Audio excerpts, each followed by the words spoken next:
반갑습니다. 교육백과사전 박시영TV와 교육언론 창과 함께 협업방송을 추진하고 있죠. 매주 1회씩 방송 진행하고 있습니다. 교육 콘텐츠 굉장히 어렵지만 그러나 그것을 좀 쉽게 풀어가려고 합니다. 교육이 중요하다는 건 많은 분들 다 알고 계시지만 우리가 요즘 정치 돌아가는 게 이게 급박해서 교육까지 관심 가져야 돼? 뭐 이렇게 생각하는 분들도 계시겠지만 관심 가져야 합니다. 매우 중요합니다. 이 방송 계속 보시는 분들도 계실 텐데 교육에 관심 있는 우리 학부모들, 선생님들께 많은 분들 방송 한번 꼭 보십사 하고 안내해 드렸으면 좋겠고요. 박시영TV에서 매주 토요일 9시에 이렇게 방송을 진행하고 있고요. 교육언론 창에서도 배너로서 배너 달아서 이렇게 방송 시청할 수 있도록 도움을 주고 있으니까 많은 시청 부탁드립니다. 먼저 오늘 오신 분들 소개해 드리도록 하겠습니다. 먼저 성기선 교수님. 네, 안녕하세요. 네. 요즘에 이제 뉴스공장에서 분량이 좀 늘었다는 느낌도 좀 드는데 어떻습니까? 아니, 또 거기서 또 분량이 안 늘어도 네. 또 박시영 TV 와서 네. 많은 얘기를 할 수 있어서 너무 좋습니다. 일단 그동안에 서름 이런 게 서로 많아요. 정치에 밀려서 교육이 그냥 뒷전으로 자꾸 밀려가지고 어떤 때는 선거철일 때는 아예 그냥 한 주간 날아갈 때고 이런데 박시영 TV가 교육에 대해서 매우 깊은 통찰을 할 수 있는 그런 시간이라서 너무너무 반갑고 계속되었으면 하는 바람입니다. 지난번에 조전영 후보에 대해서 막 세게 말씀하시는 거 들었습니다. 아무튼 그 부분은 오늘 거론하진 않고 오늘은 학교 현장에서 어떤 일들이 일어나고 있고 우리 학부모님들은 어떤 마음을 갖고 있는지 지금 교육에 대해서 이야기를 쭉 나눠볼 거고 또 윤석열 정부의 교육정책 중간점검 시간으로 마련을 했습니다. 그래서 가장 모시고 싶었던 우리 학부모님들의 의견을 잘 청취하기 위해서 저희가 두 분을 모셨는데요. 먼저 이윤경 참교육 학부모회 회장님 모셨습니다. 박수로 맞아주시죠. 네, 그렇죠. 반갑습니다. 네, 반갑습니다. 네. 그리고 초등 6학년 자녀를 둔 우리 김은재 학부모님 모셨습니다. 박수로 맞아주시기 바랍니다. 네. 네. 자, 그 얘기 좀 드려야 할 것 같은데, 학교 현장이 요즘 어떻게 돌아가고 있는지, 특히 이제 우리 김은재 학부모님 같은 경우는 이제 초등학교 자녀를 뒀기 때문에 초등학교 이야기를 좀 들어봤으면 좋겠고, 또 우리 이윤경 회장님은 이제 그 학부모들이 많이 상담을 한다고 그래요. 뭐 여러 일들을 겪으면서. 그 얘기 먼저 좀 들었으면 좋겠습니다. 요즘 학교 현장 어떻습니까? 학부모님 먼저. 네. 저는 지금 일을 하고 있거든요. 네. 그러니까 학교에는 사실은 자주 가지 않는다고 말하기도 그런 게 저는 일을 하지만 아침마다 아이를 이제 등교를 하고 있어요. 그래서 아이를 6학년인데 등교하냐고 물어보시는 분들 많은데. 아이 데리고 학교까지 가요? 네, 학교를 갑니다. 그래서 학교를 가서 제가 또 이제 학부모 회장이어서 학교를 가는 내내 이제 학교 길도 보고 학교에 있는 뭐 교장 선생님도 잠깐 인사도 드리고 애들 표정을 보는데요. 아이들은 사실 즐겁게 다니고 있어요. 네. 뭐 되게 혼란도 많고 사실 뭐 정책에 따라서 학부모들이 영향을 받으려면 제가 보기에는 실제로 시행이 되고 한참 있고 자기가 당사자가 되어 내가 제일 관심이 많거든요. 그래서 그러지 않다 보니까 여전히 옛날처럼 사교육시키는 분들은 열심히 사교육시키시고 아닌 분들은 안 시키시지만 코로나로 인해서 불안감이 계속 늘어났기 때문에 사교육에 의존하는 거는 확실히 더 많아진 것 같다는 느낌이 있어요. 학부모끼리 같은 반 아이들 학부모끼리 뭐 단톡방 같은 거 막 운영하고 그러잖아요. 학교에서 아이들이 일어난 일 막 공유하고 그러잖아요. 네네네. 그게 굉장히 활발하게 정보가 공유됩니까? 학교에서 일어나는 일들. 원래는 코로나 전에 저희가 그 단톡방이 있었어요. 저도 1학년 때, 2학년 때 이제 반에서 입학하면 아이들하고 이제 엄마들하고 소통하기 편하게 이제 왜 학부모 총회라는 게 열리잖아요. 그러면 이제 이제 카톡방을 만들어야 된다. 뭐 당연히 이제 만들고 막 설레가지고 이제 반 모임 이런 거 생각했는데 코로나로 그렇게 싹 정리가 됐어요. 코로나로 싹 정리가 됐고 사실 코로나 때 제일 힘들었던 게 학교에 이제 부모들이 더 못 가게 됐거든요.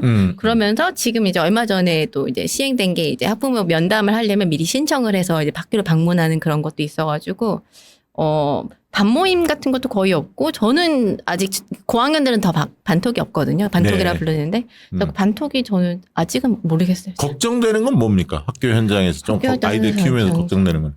요새는 매체에서도 많이 얘기하는 게 이제 학교 폭력 얘기도 많고 저도 이제 주변에서 학교 폭력 관련해서도 말씀이 많이 들어오고 또 교권 침해 관련해서도 관심이 굉장히 많으세요. 그러니까 학교 폭력으로 인해서 내 아이의 권리가 침해되는 것과 또 이거를 내가 학교에서 주장하면 어떻게 이걸 교권 침해로 이어지면 내가 학교에서 또 어떻게 하지? 뭐 이런 생각도 하시면서 하지만 애가 맞는 건 너무 두려운 일이죠. 근데 그게 어떻게 보면 학폭은 되게 지난한 과정이고 막상 저도 학폭을 겪어봤지만 딱 내 아이가 피해자라고 해도 피해자가 결국에 완전히 계속 피해가 경감되진 않거든요. 계속 그 피해를 계속 들추어내는 과정이 이제 학교 폭력의 처리 과정이에요. 그래서 그런 걸 보면서 학폭에 대한 걱정이 점점 더 많아진다. 그리고 뭐 학생 인권 문제도 있고 교권 문제도 있고 이게 너무 대립각으로 가다 보니까 저도 선생님한테 뭘 말씀드리기 좀 조심스럽고 그래도 이렇게 말씀드리면 극성으로 보지 않으실까 이런 걱정도 여전히 되고 계속 그런 고민 속에서 있는 것 같아요. 이야.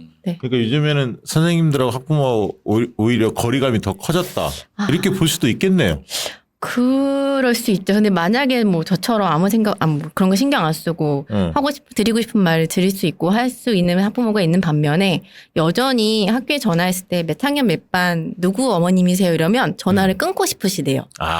이런 거를 학교에다가 좀 바꿔달라고 요청하고 싶은데 우리 아이에게 좀 불이익이 있을까봐. 그런 거는 제가 어렸을 때도 마찬가지였고 지금도 항상 존재하고 있는 것 같아요. 자, 회장님.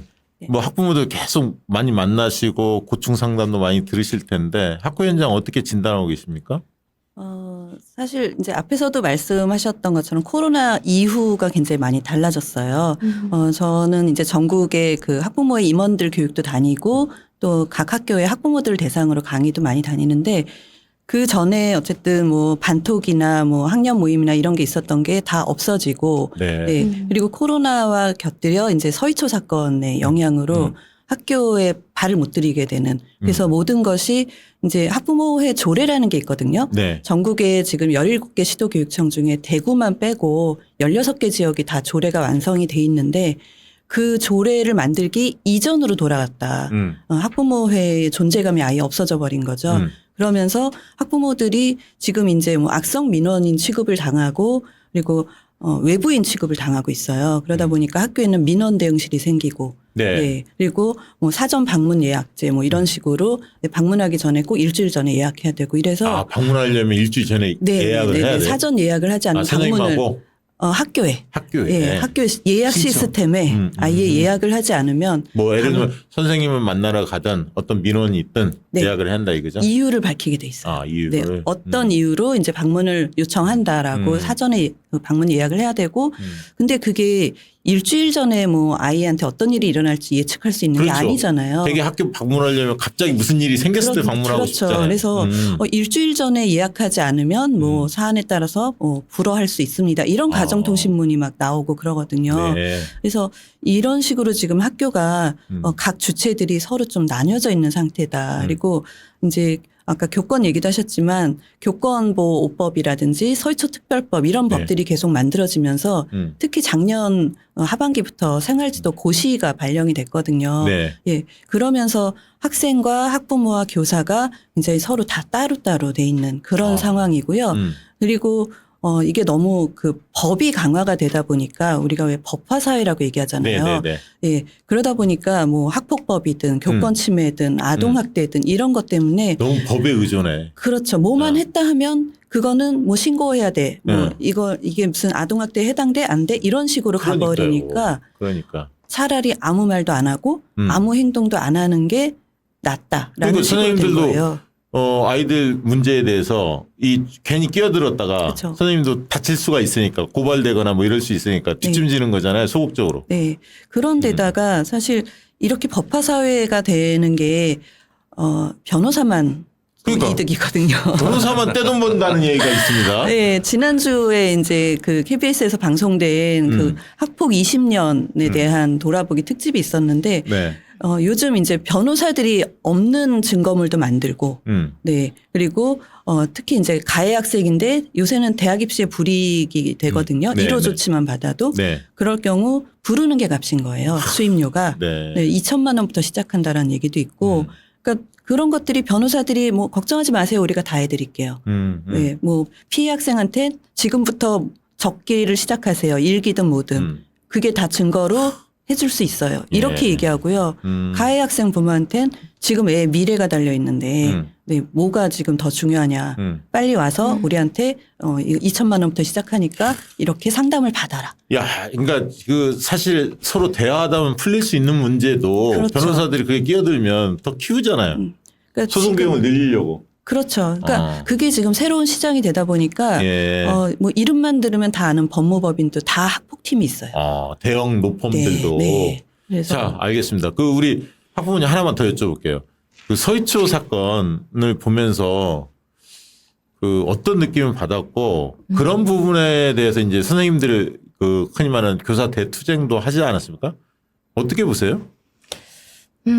저는 일단은 그 서희초 선생님 돌아가시고 나서 49제 때 아이 그 결석계를 내고 같이 갔었어요. 국회 앞에서 같이 가서 그 과정을 함께 보고 아이랑 같이 눈물도 흘리고 이게 무슨 일이 일어났는지도 얘기를 해주는데 그 당시에는 굉장히 혼란스러웠던 것 같아요. 왜냐하면 너무 이게 충격적인 사건이었고 학교에서 일어나서는 안 될 일이 일어났기 때문에 그리고 이게 어떻게 보면은 학부모의 문제로 이렇게 불거져가지고 더 이게 지금 교권 문제랑 이제 학생 인권이랑 이게 대립각으로 됐잖아요. 그래서 지금의 그때 느낌은 굉장히 슬프고 안타깝고 이런 일이 다시 일어나면 안 된다고 생각을 했는데 그게 지금도 맞다고 생각을 해요. 하지만 학부모들에 대한 불신으로 이게 이어지는 거예요. 모든 학부모들이 되게 극단적이고 학교의 교권을 마구 침해하고. 그러진 않죠. 당연히 그러진 않는데. 일부 학부모들이 그런 거죠. 근데 이게 사실. 미디어에 더 비춰지는 게 어떤 일들 뭐 교장 선생님을 찾아갔다더라. 뭐 어떤 선생님은 뭐 아이를 뭐 현장 체험 학습에 데려갔다가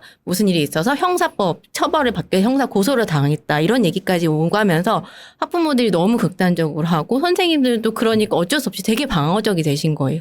현장 체험 학습도 잘 안 가려고 하시고 그리고 혹시나 문제가 생길까봐 정해진 거 외에는 특별히 시도를 안 하시려고 하고 그러니까. 조금 마음이 아프고 안타깝죠. 이거 문제 좀 풀려야 하는데. 그러니까 그쵸. 뭐 대다수는 안 그렇겠지만 일부 그쵸. 학부모들의 그쵸. 좀 돌출적이고 과잉화된 자기 애만 생각하는 네. 그러다 보니까 이제 선생님들도 자꾸 움츠려들고 그러니까 또 다수의 학생들이나 학부모들은 피해를 보고 그쵸, 보이지 그쵸. 않게 이게 좀 악순환되는 것 같아요.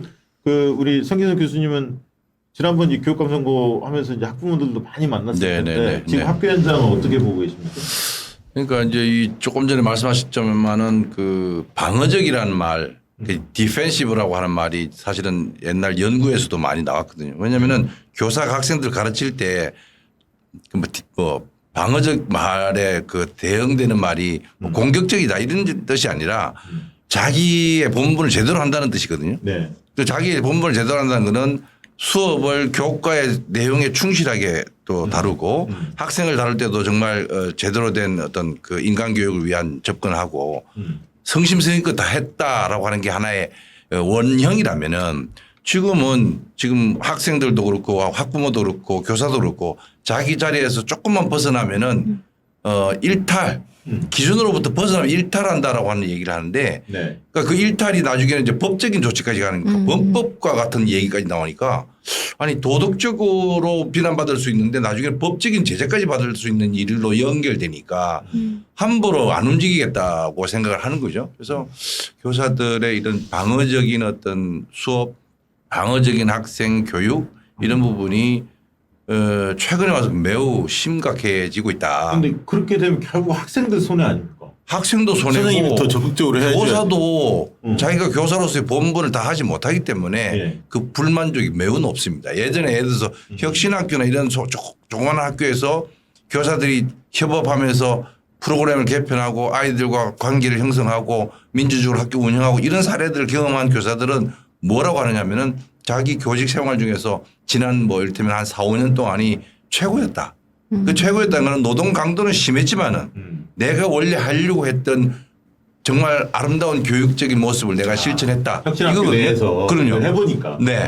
근데 그러한 정말 헌신을 함으로써 받는 어떤 그 자기 만족, 교육에 대한 그 어떤 그 쾌감 이런 것들이 다 상실돼 버리니까 네. 그야말로 사무적인 관계로 교사와 학생, 학부모가 접해지고 일정한 범위를 넘어서지 않으려고 하다 보니까 정말 예전에는 안 이랬는데 왜 이렇게 서먹서먹하고 어색하고 그냥 어떻게 보면 학교 현장이 황폐화되어가는 그런 모습들이 점점 심화되는 것 같아서 네. 교육 생태계의 좀 파괴 이 현상을 우리가 보고 있다는 생각이 듭니다. 보통 이게 그 정권 들어서면 자기만의 그 교육 정책들, 교육 철학에 입각해서 국주국장 교육 정책들을 많이 발표하잖아요. 근데 회장님 한번 여쭤보고 싶은 게 어떤 정권이 들어서든 자기만의 이제 색깔을 내기 마련인데 많은 학부모님들 만나면 그런 얘기도 하더라고요. 아무것도 손대지 마라. 차라리 왔다 갔다 하다 보면 피곤해서 적응하기 힘들다. 뭐 이런 얘기도 하는데 정부의 교육 정책이 현장에 주는 아이들에게 주는 그런 게 굉장히 크다고 보십니까? 어떤 정부가 들어서느냐에 따라서? 굉장히 크죠. 일단 우리나라는 초중고가 대학을 위해 존재하는 나라잖아요. 네. 네, 대학 입시를 뭐 현실적으로 보면 그렇죠. 그렇죠. 대학 입시를 위해서 고등학교, 중학교, 초등학교, 심지어 이제 유치원 과정까지 막 사교육 열풍이 불고 이런 나라인데 정권이 바뀔 때마다 대학 입시가 왔다 갔다 하고 네. 그리고 뭐 얼마 전에 뭐 수능 킬러 문항 얘기도 있었지만 네, 네. 뭐 난이도가 왔다 갔다 하고 또 과목이 또 왔다 갔다 하고 평가 방법이 절대평가냐 상대평가냐 뭐 이런 거에 따라서 진짜 초중고 교실이 왔다 갔다 할 수밖에 없어요. 근데 그 역대 이제 정권이 바뀔 때마다 사실 교육이 제일 우리나라는 100년지 대계가 아니라 5년지 대계라고 할 정도로 5년지 대계. 5년지 소개. 소개네요. 예. 소개. 네, 5년지 소개라고 할 정도로 네. 계속 바뀌었단 말이에요. 네, 네. 네. 뭐 사실 문재인 정부 때도 그 교육 정책은 그렇게 썩 뭐 좋았다고 볼 수는 없어요. 근데 네.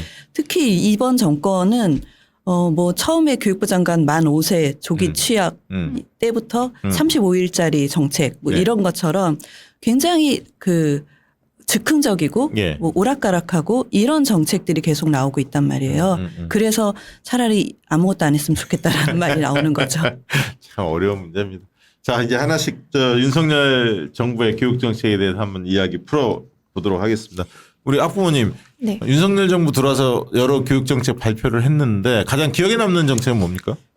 아무래도 방금 회장님이 언급하신 그 5세 입학 학제 개편이 저는 기억이 굉장히 남아요. 왜냐하면 저희 아이는 그때 해당이 안 됐지만 네. 그 저희 조카가 이제 태어난 지 이제 3세가 되었거든요. 근데 네. 그 아이를 생각해 봤을 때 과연 5세가 학교를 들어가서 무엇을 할 수 있을까? 물론 요즘에 5세는 한글도 떼고 굉장히 똑똑하죠. 근데 학교를 가면 그러면은 앞으로 인생이 100년인데 그럼 초등학교 그렇게 일찍 들어가고 대학교 그렇게 일찍 졸업하면 나머지 시간은 계속 일만 하라는 건가? 네. 뭐 이런 생각도 해보고 굉장히 이런 상상력은 어디서 나오는가 이런 생각하면서 되게 당황했었던 것 같아요. 그리고 작년이었나 예산 지방재정 그 교부금 그 축소하면 이렇게 교육 예산을 축소한다는 뭐 그런 거 봤을 때 지금 아이들이 줄었다고 예산을 축소한다면 그러면은 아이를 낳으라고 하는 정책과 낳지 말라고 하는 정책이 공존하는 건가? 이런 생각까지 드는 거예요. 그냥 단순히 생각했을 때 네. 아이가 계속 줄어들면 학교도 줄이고 지금 다 줄이는 상황이잖아요.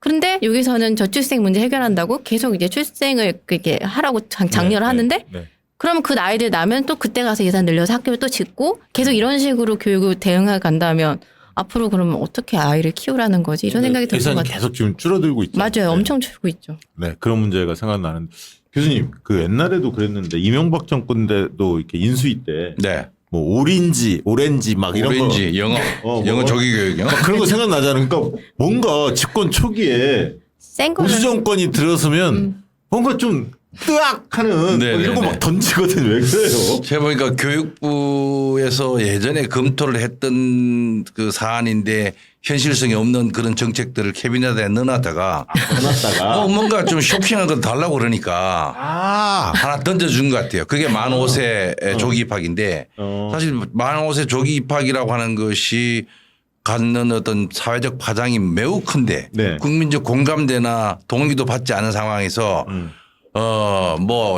아직 그 임명장도 받지 않은 그 예비 교육부 장관이 네. 그 아이들을 던졌다. 네. 이거는 매우 쇼킹한 일이에요. 그러니까 쇼킹하라고 한 거는 뭐 성공했는데 네. 그 정책이 갖고 있는 도대체 취지가 뭐냐. 왜 그걸 이 시간에 이 시점에 발표하느냐. 네. 이런 어떤 맥락이 없이 나온 거죠. 그러니까 국민들이 깜짝 놀라서 뭐 물론 낭만했지만은 만약에 그 정책이 추진된다고 했으면은 지금 의대 증원과 마찬가지에 네네. 후속적인 파급 효과가 엄청났겠죠. 오랫동안 갔다라고 생각을 하면은 원래 그렇게 입학하면 중고등학생들 그 뭐 학제나 뭐 이런 거 싹 바뀌는 거 아니에요? 바뀌었죠. 원래 밑에가 하나 늘어나니까. 예전에 9월 학기제가 얘기된 적이 있어요. 뭐 95년 5.3일 교육개혁안부터 해서 줄곧 반복적으로 나왔습니다. 왜 그러냐면은 우리나라 학제와 외국 뭐 특히 미국과 같은 나라가 학기제가 서로 다르다. 우리나라에서 유학을 간다. 그럼 한 학기를 쉬어야 된다. 그렇기 때문에 우리도 9월 입학을 맞아, 그 얘기 시작을 나왔어요. 해야 된다. 이러는데 나왔어. 우리나라는 뭐 이 사계절의 변화를 통해서 보면은 3월 입학이 정착됐을 뿐만 아니라 그게 이 계절적인 어떤 특성하고 맞다. 이게. 근데 이걸 한번 그렇게 하면요. 예. 중간에 한 코호트가 쉬어야 돼요. 그러니까 그렇죠. 말이 안 이게 돼요. 저기 미국 유학파들 때문에 그런 거야. 그럼요. 소수의 진짜. 목소리가 너무나 강하게 들어온 거예요, 네. 이게. 근데 지금 그 얘기 중요하네. 캐비넷에 저는 뭐 검찰들만 캐비넷에 있는 줄 알았더니 생각해보니까 있어요. 교육부도 있습니다. 쫙 캐비넷에 있을 거고 네. 뭐 내놓을 거 없어 하면 하나씩 끄집어낸다. 이거. 원체 쇼킹한 거 달라고 그러니까 그래 좀 나중에 한번 비판 한번 받아봐를 알면서도 냈지 않냐 싶어서 나중에 시간 지나서 교육부 담당자하고 한번 인터뷰해볼 내용이 진짜 졸속적 즉흥적인 정책이 아니었나 싶은데요. 실제 이런 관련해서 뭐 분석한 자료가 있다고 하던데 회장님 네. 이 흔히 말하는 이제 국정과제 있지 않습니까? 각 정권의 국정과제와 그 국정과제 속에서의 교육 공약이 얼마나 비중 있게 들어갔는지 뭐 분석한 자료가 있다면서요? 어떤 내용들이 있습니까? 네, 제가 얼마 전에 이제 참여했던 토론회에서 네, 그 한국교육개발원장을 지냈던 반상진 교수님께서 이제 분석한 자료를 발표를 해주셨는데요. 네네. 그러니까 대통령 선거 당시에 교육 공약을 47개를 네, 제시를 했어요. 네. 네, 근데 그 중에 7개만이 이제 국정과제로 예, 채택이 된 거고요. 네, 그거는 이제 문재인 대통령 때 교육 공약 그 제시했던 것 중에 한 78% 정도가 국정과제로 채택된 거에 비하면 네. 지금 이 정권에서는 한 14.9% 정도만 네, 국정과제로 삼았다라는 그 얘기는 얘기거든요. 그만큼 교육에 신경 안 쓴다는 얘기네. 그러니까 예, 선거 전과 후가 다르다는 그러니까 선거 때는 이제 얘기죠. 표가 되니까 학부모님들한테 네. 마구잡이로 예, 하고.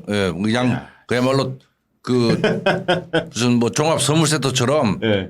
이념과 철학이나 이런 방향이 서로 안 맞는 것들을 막 뭉쳐서 발표했다가 네. 실제로 그 중에서 7개밖에 선택 안 했다는 거죠. 예, 원래 그리고 이제 이주호 장관이 네. 워낙 네. MB 시절 장관이었잖아요. 네, 네, 그러다 네. 보니까 옛날에 해봤던 거를 재탕한다든지 아니면 해보고 싶었던 거를 또 슬그머니 넣는다든지 네, 이런 것들도 지금 많이 나타나고 있죠. 학계에서는 이주호 장관 어떻게 평가합니까? 별로 안 좋게 평가합니다.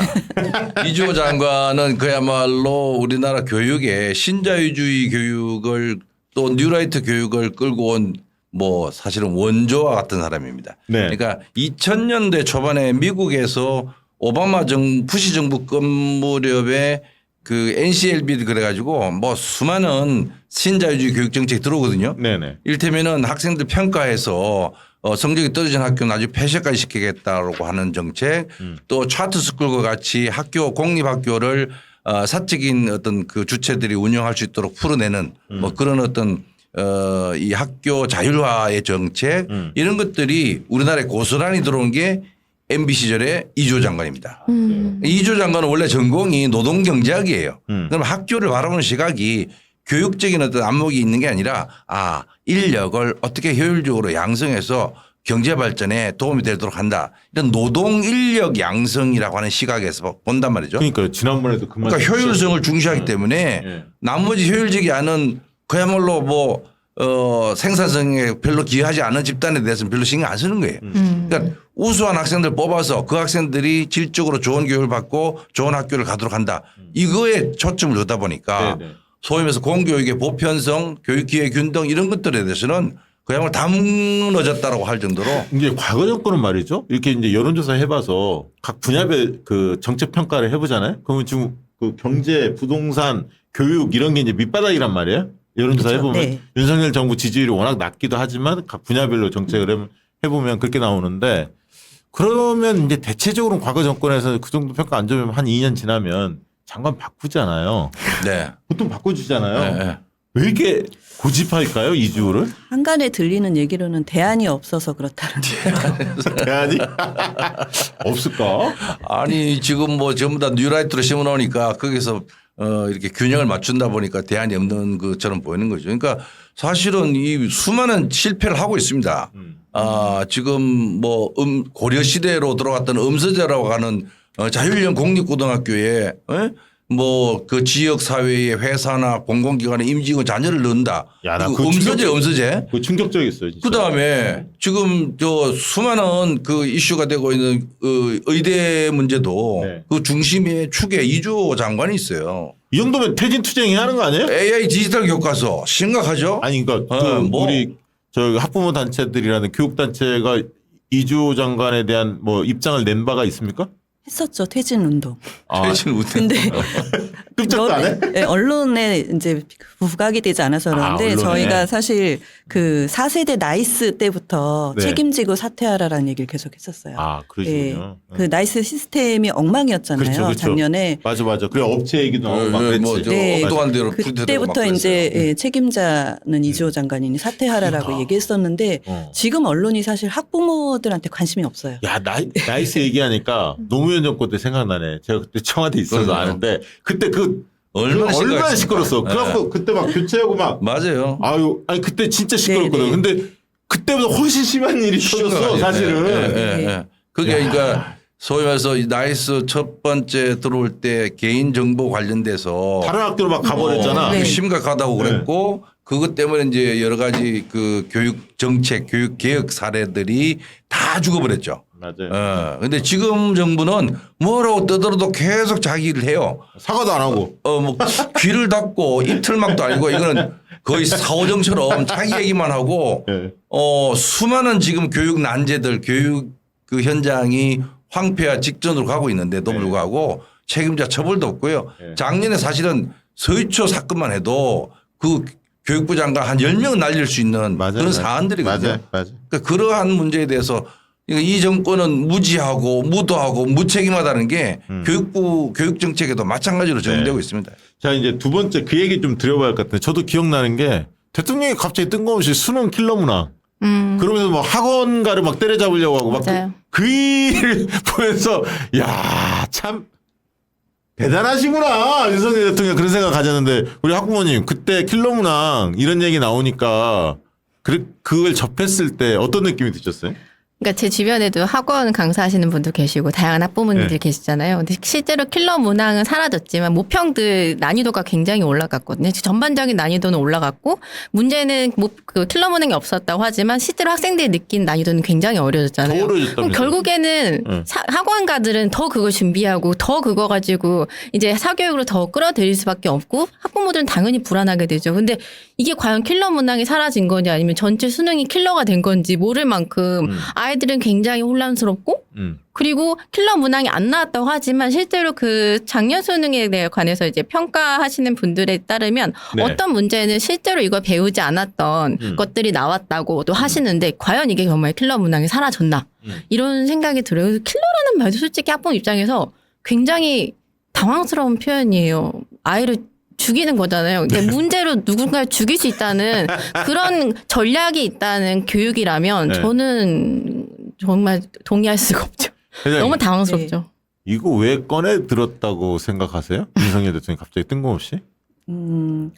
제 큰 거. 과거 이제 86 운동권들이 거기는 86 운동권도 아니고 네. 학원 강사하러 네, 하니까 그때 한때 그런 적이 많이 있었죠. 그래서 왜냐면 취업이 안 되니까 그걸 카르텔이라고 얘기한 게 아닐까. 운동권 카르텔이 학원가를 지배하고 있다. 네, 그러면서 이제 그렇게 약간 척결 뭐 이런 그런 기조가 아니었을까라는 뭐 뒷소문도 좀 있었어요. 근데 네, 사실 킬러 문항과 같이 나왔던 게 사교육 경감 방안이었거든요. 네. 근데 그때 사교육 경감 대책이라고 내세운 거를 봤을 때는 전혀 사교육 경감이 아니라 오히려 경쟁을 부추기는 그런 대책들이 나왔었단 말이에요. 네, 그래서 이거는 뭐 킬러 문항을 없앤다라는 것도 아니고 네. 사교육을 줄이자라는 것도 아니고 네. 뭐 어떤 실질적인 대책도 아닌데 도대체 왜 이런 식으로 갈까라는 게 저희도 굉장히 의문이었어요. 그러니까 이게 사교육 경감의 효과가 실질적으로 나타났다면 정부에서 이거 성과다라고 얘기할 수 있었을 텐데 네. 정반대로 갔습니다. 사교육비 총액이 연도별 추이가 나왔는데 더 올랐다면서요? 역대 최대죠. 그러니까요. 네. 지금이 역대 최대라고 하는데 또 현장에 교원들 대상으로 그 조국혁신당의 강경수 의원이 인식조사한 결과를 발표했습니다. 그걸 보면, 제가 그거 몇 가지만 조금 소개해드리면, 현장 교원들 대상으로 조사를 했는데, 교원 935명을 대상으로 조사를 했어요. 초등교원, 그다음에 중등교원, 특수교원, 유치원교원 이렇게 골고루 섞어서 조사를 해봤더니, 의대 증원 정책이 사교육 열풍을 키웠다고 생각하는 사람들은 교원 중에 10명 중 7명이에요. 그러니까 의대 정원 문제는 사교육 확실히 키웠어. 그건 이따 한번 또 학부모님한테 여쭤볼게요. 그리고 킬러 문항 배제가 사교육 완화에 도움이 됐냐라고 물어봤을 때 5명 중 4명, 거의 80%는 사교육 의존을 완화시키지 못했다. 그러니까 킬러 문항의 이 배제, 이 추진 배경에는 사교육 떨어뜨리겠다, 사교육비 이 얘기가 있었는데 실제 효과는 별로 없었다라고 5명 중 4명이 80%가 그렇게 응답했다는 겁니다. 나머지 내용들도 굉장히 충격적인 내용이 많은데 학생들이 여전히 공교육보다 사교육에 의존하고 있는지 교원들도 90%가 그렇다 이렇게 답을 했고, 공교육 역할이 사교육에 비해 약화되었는지 그 질문에도 72%가 그렇다. 그러니까 이제 공교육의 지금 어려움, 이 상황들에 대해서는 다시 한번 이따 여쭤보겠습니다만 교원들도 인식을 하고 있다. 그 얘기가 나오고요. 사교육 과거보다 확대되었는가라고 물어봤을 때도 교사들의 93%가 그렇다라고 얘기하니까 실제 지표에서도 사교육비는 늘어났고 교사들의 인식, 생각에도 실제로 그렇다라고 지금 말씀했고, 사교육비 총액이 사상 처음으로 27조 원을 넘어섰다고 이야기됩니다. 1년 만에 4.5%가 증가했다고 해요. 1조 2천억이 1년 만에 증가했다 이렇게 나오는데, 선행학습이 심각하다 이런 말도 나오는데, 이 얘기 한번 여쭤볼게요. 의대 정원 나왔으니까 초등학교 의대반 강남에서 이 얘기가 요즘에 화두다 그러면서 신도시 막 이런 데 퍼져나가고 있다 이런 얘기가 있거든요. 실제 그렇습니까? 저는 저희 아이가 이제 의대를 지향하지 않기 때문에 뭐라고 말씀드린 곤란한데, 사실 이게 요즘에 있는 일이 아니에요. 저희 아이가 1학년 전에도 이제 어떤 톡방이나 이런 데 들어가면 아이를 이제 의대를 생각하고 있는데 유치원인데 어디로 이사 가면 좋을까요? 이런 질문들이 있었거든요. 없었지 않았어요. 그러니까 그때도 아이를 이제 유치원임에도 불구하고 아직 초등학교도 안 갔고 한글을 안 뗀 상황에서라도 의대를 지향한다면 나중에 고등 입시를 생각했을 때 어떻게 가는 게 이사부터 이제 그게 시작되거든요. 네.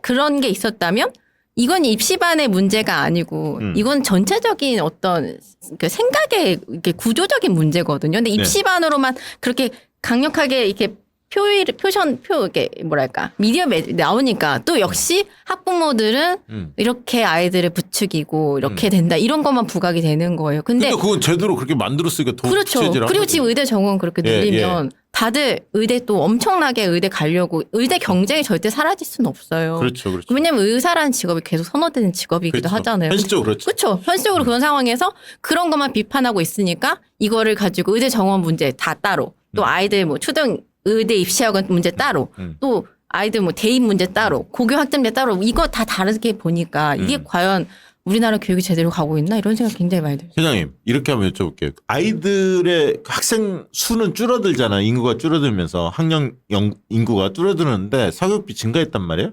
그러면 1인당 사교육비는 더 증가했을 거 아닙니까? 전체 사교육비 그렇죠. 총액도 증가했으니까. 네. 이게 정부의 정책 때문이라고 이렇게 봐도 되는 겁니까? 윤석열 정권의 정부 정책 탓 이렇게 봐도 되는 겁니까? 그것만 있지는 않겠지만요. 예. 그 영향이 크기는 하죠. 왜 그렇게 보십니까? 일단 지금 상대평가가 남아 있잖아요. 네. 그러면 100점 맞은 아이들이 너무 많아도 1등급이 안 나오는 시스템이에요, 지금. 그러면 계속해서 누군가를 못하는 아이들이 많아져야 자기가 잘하는 1등급을 받게 되는 이런 시스템 상대평가니까. 하에서는 네. 어쩔 수 없는 거예요. 계속 남보다 더 많이 시키고 남보다 조금 자고 이런 식으로 계속 경쟁을 할 수밖에 없는 건데, 근데 이건 뭐 윤석열 정부만의 문제는 아니고 그 이전부터 우리의 교육이 계속 이렇게 왔기 때문인 거죠. 그 점에서 이렇게 한번 여쭤볼게요. 아이들을 이제 과거에 둘, 셋 낳던 부모들이 요즘에 하나 낳는 그 학부모님들도 굉장히 많으시잖아요. 그러니까 자기 자녀 한 명한테 더 올인해서 사교육을 더 시킨다 이런 분석들도 있더라고요. 그런 그것도 분석은 있죠. 어떻게 생각하세요? 네, 그것도 있을 수밖에 없고요. 왜냐하면 아이 하나이니까 네, 이 아이한테 해줄 수 있는 거를 다 해줘야 나중에 뭐 원망을 듣지 않을 거다라는 것도 있고, 네, 그것들이 엄마 뭐했어? 나 키울 때. 네, 그것들이 이제 점점 연령이 낮아지는 거예요. 네, 이제 네. 유치원부터 이제 영어 유치원 보내고, 그러니까요. 네, 그렇게 모든 걸 다 쏟아붓게 되는 거죠. 네, 학부모님 지금 이제 그 아마 자녀 생각이 났을 텐데 잠깐 그 순간에 저 초등학교 유치원부터 선행학습 네. 저는 초등학교는 들어보긴 했는데 네. 유치원 선행학습은 물론 이제 초등학교 1, 2학년 거를 막 배우잖아요. 말을 이미 다 하고 가잖아. 그렇죠. 책도 읽을 줄 알고 뭐 대략 짐작은 됩니다만 선행학습 이거 어떻게 지금 더 커졌나요 시장이 아니면 이거 줄일 수 있는 방법 혹시 없는지 어떻게 생각하세요 선행학습에 대해서? 그러니까 선행학습을 줄이려는 걸 저한테 여쭤보시면 어느 대통령도 해결하지 못한 문제인데 저 같은 경우는 선행학습을 하지 않았고 주변에 이제 학부모님도 보면은 초등학교 6학년인데 이제 수학의 정석을 푸는 아이들이 있어요. 고등학교 때 하는 거 아니에요? 네, 그렇습니다. 근데 이 고등학교 때 하기 초등학교 싫어지네. 6학년에 시작하는 거 보고 제가 너무 1학년 충격을 받아서 어떻게 정석을 6학년짜리가 이해할 수 있냐 했더니 이 정도는 기본이다라는 말하고 제가 굉장히 충격을 받았거든요. 이야. 근데 그런 학부모님도 있는가 반면에 네. 아닌 학부모님들도 있어요. 이게 사교육 시장은 단순히 경쟁으로만 또 바라보기도 좀 그런 게 저 같은 경우는 맞벌이였거든요. 네. 나 아이가 돌봄을 하지만 돌봄이 끝에 이루어지지 않기 때문에 학원을 그 뒤로 2-3개를 더 보내야 되는 학부모님들이 계셨어요. 왜냐하면은 나라에서 이게 돌봐주는 게 부족하다 보니 어떻게 아이를 차를 태워서라도 사교육으로 돌리지 않으면 나중에 이제 제가 아이를 돌볼 수가 없고 픽업을 할 수가 없잖아요. 네. 그래서 그런 것도 어떻게 보면 수요와 공급에 이렇게 뭔가 맞는 지점이 있었던 거죠. 아. 그러니까 결국에는 이게 돌봄의 문제와 경쟁의 문제와 되게 굉장히 복잡한 문제라고 생각해요, 사교육은. 교수님께 여쭤보고 싶은데요. 네. 그 보통 이제 교육감 후보들이 선거에 나올 때는 네. 사교육비를 줄이겠다. 뭐 정권 차원에서 대선 공약 같은 것도 당연히 내기도 하지만 그 어떤 정권이 들었으면 교육감 차원에서도 사교육비 경감반을 가끔 발표할 때가 있거든요. 네. 근데 진짜 사교육을 경감시킬 수 있는 획기적 방안이 현실적으로 있나요? 고민되는 지점 혹시? 그러니까 이제 그 공교육을 조금 더 강화하고 학생들이 수업을 통해서 교과에 대한 이해도가 높도록 한다. 이러면 이제 개인 맞춤형도 하고 아이들 진로에 맞춰서 또 이 교과 선택도 할 수 있도록 하고 좀 뒤처진 아이들은 별도 보충 수업도 하고 네. 이제 이런 어떤 시스템이 가야 되거든요. 네. 이제 교육감 입장에서 이제 그런 입시 제도라든지 이런 큰 정책을 손을 댈 수는 없는 거고. 예, 그거는 정부 정책으로 하니까. 그러니까 학교 현장에서 교사들이 아이들 어떻게 대하고 수업을 어떻게 관리하고 사실은 수업이 황폐화돼 가는 경향이 높다고 아까 말씀드렸는데 예, 예. 그게 이제 지금 선행학습이라든지 미리 다 공부하고 오니까 그렇죠. 뭐 별로 재미도 없는 거예요. 네. 예전 같으면 예를 들어서 지금 수학 뭐 이 얘기하셨는데 뭐 미분적분이다. 그러면 우리 형이 미분적분이 얼마나 어려운지 알아? 그러면 그 미분적분에 대한 환상이 있어요. 그러면 미분적분을 처음 시작하는 수학 시간에는 집중하지 않을 수 없어요. 그 개념을 놓치지 예, 않으려고. 예. 근데 예. 지금 아이들 어떠냐면은 뭐 빠르면 초등학교 고학년에 미분적분 한단 말이에요. 뭐 얼마나 이해할지 모르겠지만은 그거를 미분 이런 거구나 감을 갖고 중학교 가서 또 한 번 더 반복해요. 네. 그다음에 고등학교 올라오면 또 반복해요. 그러니까 중간고사, 기말고사 전에 또 한 번 반복해요. 그리고 수업 시간에 반복해요. 최소 5번을 동일한 걸 반복 학습을 하는 거예요. 아, 그 효과를 그러면은 누리는구나. 수업 시간에 별로 재미가 없어요. 그냥 앉아 있는 거네.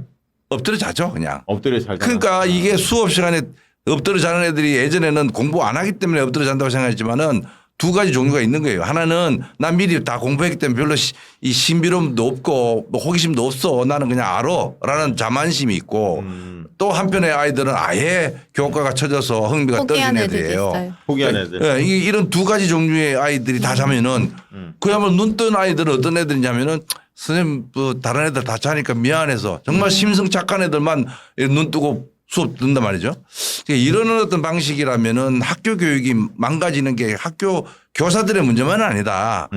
전체 시스템 자체가 이 와해되게 돼 있으니까 그러면 교육청에서 어떻게 해야 되느냐.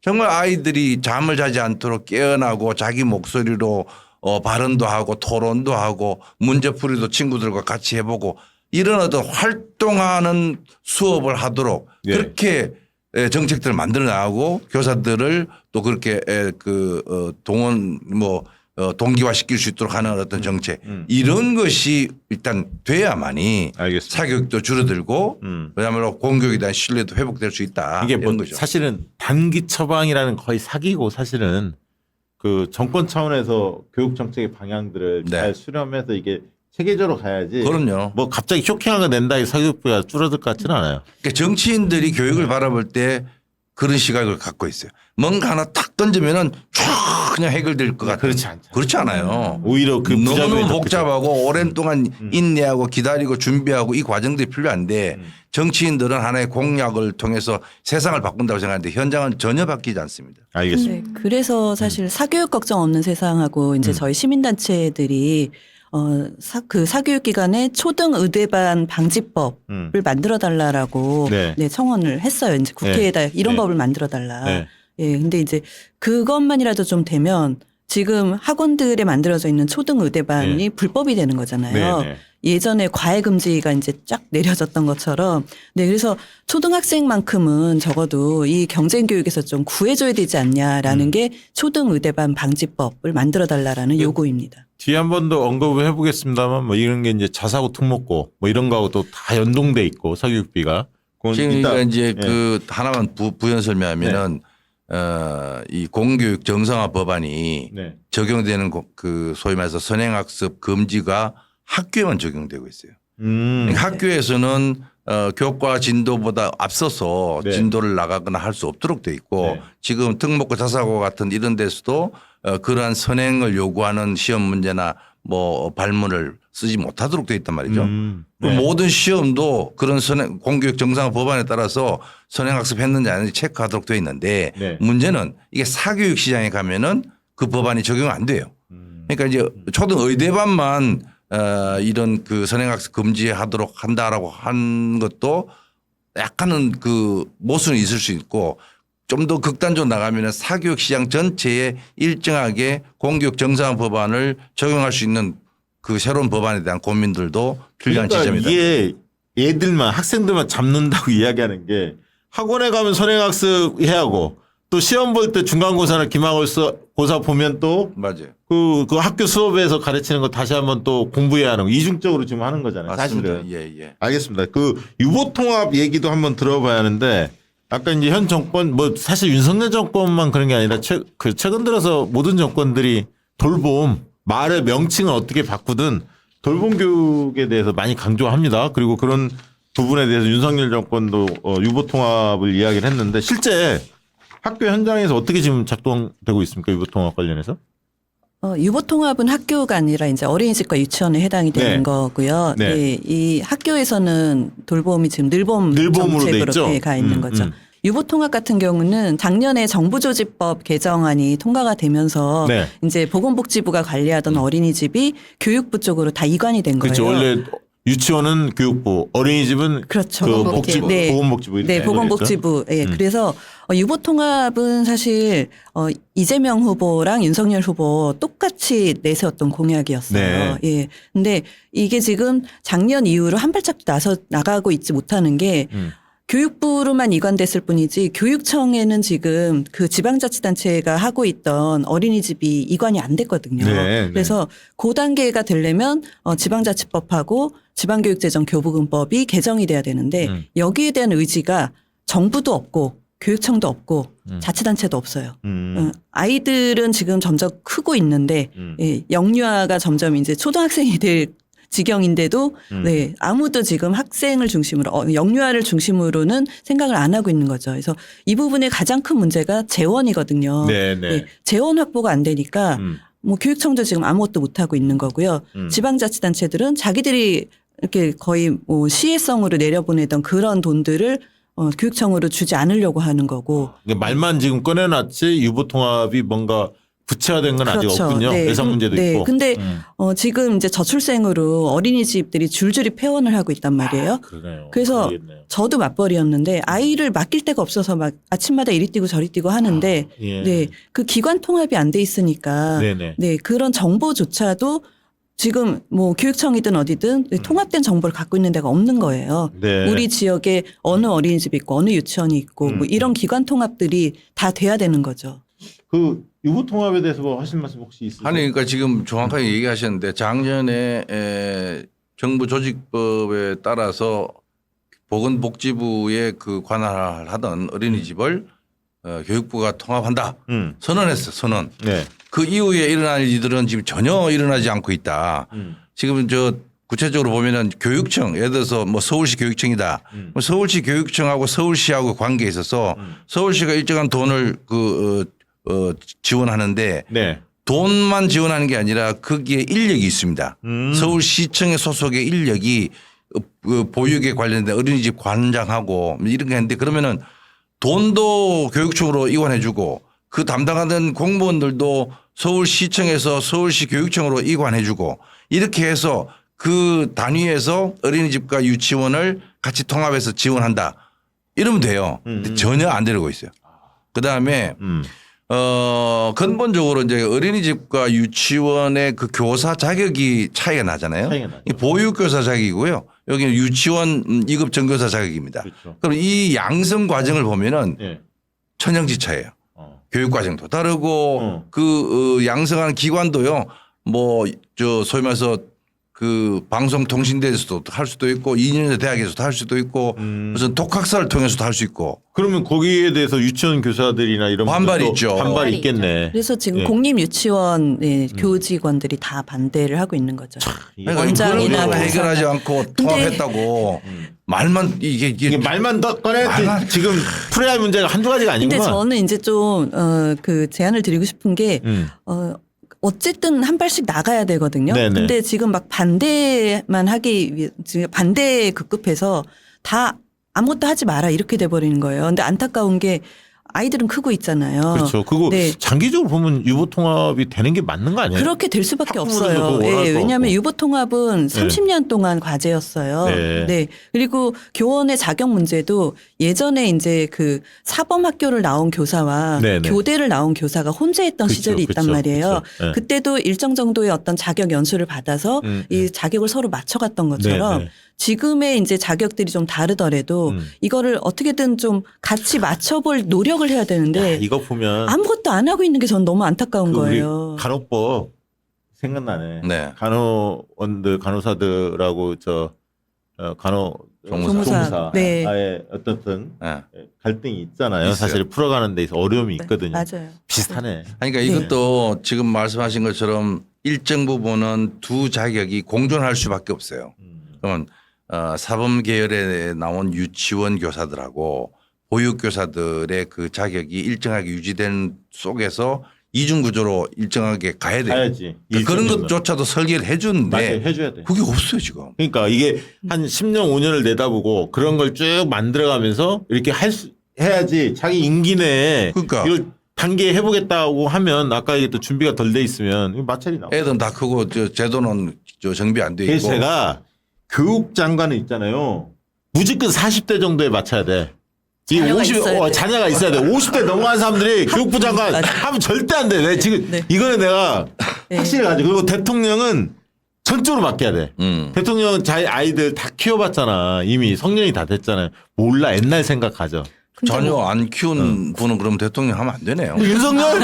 아니 그렇게 얘기하면 그건 좀 그렇고. 그건 좀 그래서 아무튼 이해도를 더 높여야지. 맞아요. 그럴수록. 근데 이번에 국가교육위원회가 청문회 때 좀 핫했잖아요. 거기 자문위원 평균 나이가 75세라는 얘기 들었어요. 그러니까 이거 망하는 거야. 근데 그리고 방금 이렇게 하시던 말씀 돌아가서 이제 유보통합 얘기를 하면은 그게 이제 입장 차이가 어쩔 수 없이 존재하는 게 있잖아요. 그 유치원 선생님들은 2세부터까지와 3세에서 5세를 좀 자격을 분리했으면 좋겠다. 교육교사들은 그렇게 분리하면은 그게 과연 통합이냐 이런 말씀은 입장 차이가 있는데 여전히 그런 그거는 저는 인식에 관한 사회적 인식에 관한 문제 같아요. 저도 네, 이제 네. 아이를 유치원에 보낼 때 어린이집에 보낼 때 선생님의 자격이라는 거 보고 이게 온라인에 고시가 되어 있어요. 여기는 유치원 전교사 몇 급이 몇 명, 유치원 뭐 2급이 몇 명 이렇게 있으니까 그런 걸로 또 평가를 하게 되는 거예요. 근데 웃긴 게 사교육으로 시킬 때 엄마들이 선생님 학력 보는 거 저 못 봤거든요.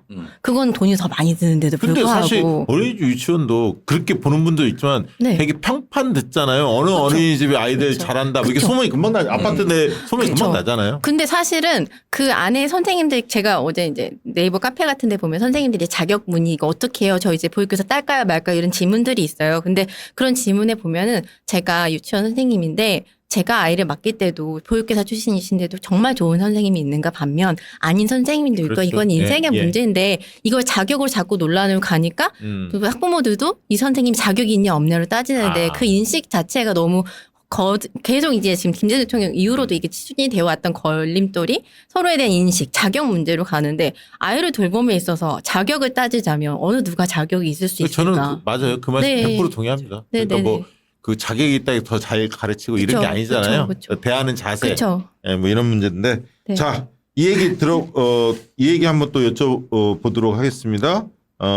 지금 이제 늘부모학교 이야기도 마저 드려야 할 것 같아요. 유보통합 이야기 했으니까 네. 늘부모학교 아까 초등학교 네. 늘부모학교 지금 적용하고 있는데 우리 학부모님 늘부모학교 지금 어떻게 돼가고 있습니까? 학교 현장에서. 지금 학교 현장에서는 1학기 때 이제 시범으로 이제 시작했던 거를 이제 2학기 때는 전면 시행으로 저는 학교에서 이제 운영위원회 회의 때 이제 늘봄학교 프로그램 같은 것도 이제 보면서 같이 이제 이렇게 그거를 이제 논의를 한 적이 있었는데 늘봄과 돌봄이 같이 지금 좀 공존하고 있어요. 돌봄도 계속 방과후 돌봄도 계속 하고 네, 있고 늘봄도 하고 있고 근데 늘봄 저녁 돌봄은 또 선생님을 구해야 하는 문제가 있고 학교에 또 그런 공간이 마련이 되어야 되잖아요. 그래서 그런 문제도 있어서 저도 이게 과연 이게 뭔지 1학년 애들은 그러면은 돌봄도 하고 늘봄도 할 수 있나요? 이렇게 물어봤더니 선생님들도 이게 조금 아직까지는 혼란스러운 부분이 있다 이렇게 말씀하시는데 저는 이 늘봄도 너무 좀 그런 게 저출생 문제를 해결하고 이제 네. 돌봄을 강화하겠다는 취지잖아요. 네네. 근데 저는 그 부분에서 굉장히 근본적인 질문을 던지고 싶은 게 그러면은 아이를 낳으면 일을 하면은 부모는 키울 수 없이 꼭 기간에 맞게라는 계속 그런 것만 자극하는 것 같은 거예요. 네. 그러니까 일하는 사람도 아이를 돌볼 수 있는 환경이 점점 그런 지원이 많아져야 그렇게 되는데 돼야지 원래. 근데 기관에다 맡길 수 있는 환경을 점점 만들어 놓으니 아이를 그럼 남이 키우게 만들어라라는 게 되니까 맞아요, 이게 맞아요. 어떻게 보면은 더 불신이 되는 거예요. 내가 맞지 않으니 남한테 맡기니까 더 촘촘하게 자격을 심사해야겠다. 이런 거 하게 되니까 불신은 더 커지고 그래서 이런 정책이 과연 맞는가? 저는 이런 고민이 좀 항상 있습니다. 맞아요. 너무 사실 근본적인 질문이죠. 아니 근데 사실 사회가 그렇게 가야죠. 그 그쵸, 그쵸. 육아휴직 뭐 이런 것들도 아빠들 요즘 그쵸, 많이 탄력적 하지만 그게 그런 것도 확대되고 장시간 노동에서 해방이 맞아, 돼야죠. 맞아. 근데 맞습니다. 맞는 말씀이고 근본적으로. 근데 네. 저 자료를 찾아보니까 이거를 네. 뭐 경남에 네. 지금 교육감 진보 교육감이잖아요. 네. 그 양반이 박종훈인가? 박종훈, 아니, 네. 박종훈 그 양반인데 경남형 늘봄학교가 굉장히 그 화제가 된다면서 어떤 내용들이 있습니까? 그러니까 사실은 저도 이런 걸 좀 아이디얼 타입으로 얘기를 하는데 이제 아이들이 학교 방과 후에 이제 집에서 뭐 잘못하면은 전부 다 학원 뺑뺑이나 돌리고 하는 그런 구조인데 아이들 돌봄도 해야 되고 그냥 돌봄이 아니라 그 프로그램도 들어가야 되고 그러니까 교육적인 어떤 프로그램이 있어야만 아이들이 오랫동안 있는 거지. 만약에 학교에 뭐 밤 8시까지 잡아놓으면 그것도 아이들 입장에서는 인권 침해죠. 네. 근데 어쩔 수 없는 어떤 상황에서 학교에서 방과 후와 돌봄과 늘봄을 한다. 사실 지금은 그 구분이 안 됩니다. 돌봄하던 게 늘봄 학교로 이름만 바뀌어놓고 그 늘봄 학교 안에 또 방과 후 프로그램이 들어가 있고 그래요. 이게 헷갈릴 것 같아요. 예, 그러니까 경남이 지금 그런 모양새로 가는데 이제 그 잘하는 이유는 별도의 시설이 있고요. 뭐 거기는 독서실도 있고 휴게실도 있고 프로그램실도 있고 네. 그다음에 그걸 담당하는 강사나 외부 인력이 매우 전문화된 사람들 파견하는 거예요. 그러니까 현장에 있는 교사들한테 그거 하라 그러니까 또 반발이 일어나잖아요. 네. 아니 교사들은 아침 수업하고 오후 수업하고 아이들 방과 후에는 자기가 책임 안 지고 자기도 이제 다음 시간 준비하고 퇴근 준비하고 이러는데 밤 8시까지 하라. 이 심각한 거예요. 그러니까 반발이 있었던 건데 사실은 이런 지역사회 연계형으로 가고 예산이 별도 인력과 예산이 들어오고 시설을 확보해 주면은 굉장히 좋은 공교육에서의 돌봄, 늘봄 기능이 어쩌면은 잘 만들어진다면은 새로운 모델로 만들 수 있고 지금 2학기에 이제 전면 시행하고 있다는데 그걸 좀 더 질적으로 개선하려면은 여기도 투자를 해줘야 됩니다. 그리고 인력도 양성해 줘야 되고요. 그러면은 소위 말해서 학교 방과 후에 제2의 뭐 오후 학교가 하나 만들어지는 거예요. 아. 오후 학교가 만들어지는데 거기에 들어가는 비용도 국가가 돼서 간식이나 저녁밥도 제공하고 예.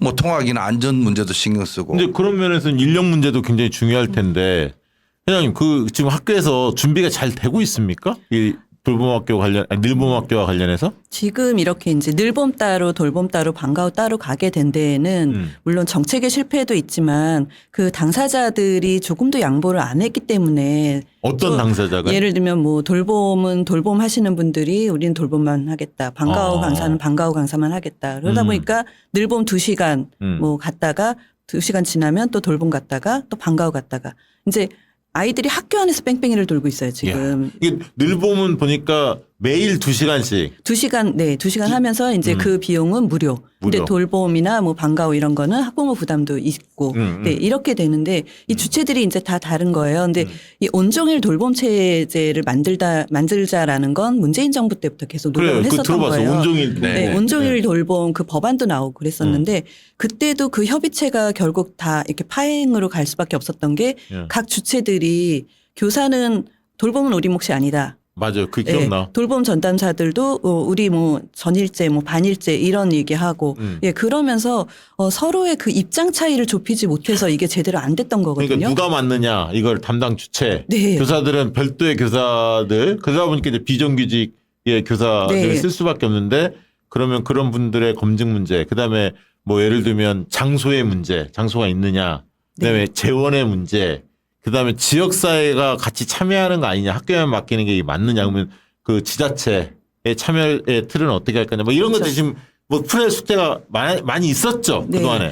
근데 이제 저희가 학부모들 대상으로 이제 설문조사도 많이 해보고 이게 뭐 1, 2년의 얘기가 아니니까요. 근데 학부모들은 학교를 가장 안전한 공간이라고 생각을 해요. 그렇죠. 예. 근데 학부모들은 그렇죠. 예를 들면 성남의 어떤 초등학교에서는 그 지역의 지역아동센터가 학교의 유휴 공간으로 들어와서 지방의 그러니까 지자체가 같이 학교랑 협업을 하는 그런 형태로 하는 것도 있었거든요. 아, 좋네요. 예. 그래서 아까 오후 학교 말씀하셨지만 한 학교에 교장이 2명이 있으면 되는 거예요. 그렇지. 네, 그래서 예, 그 교과를 담당하는 교장 쌤이 네. 있고 네. 오후 학교에는 지자체장이 교장 쌤이 돼서 얘기했죠. 안전 네. 문제라든지 이런 것들도 다 공익들도 있잖아요. 네, 그런 식으로 담당을 하면 되고 그리고 지금 키움센터라는 게 또 지자체가 운영하는 게 다 따로 있어요. 근데 키움센터도 인근 몇 미터 떨어져야 되고 막 이런 게 있어서 아이들 동선 문제나 이런 걸 생각하면 학교는 공공재이니 네. 학교 공간을 사용하게 해달라.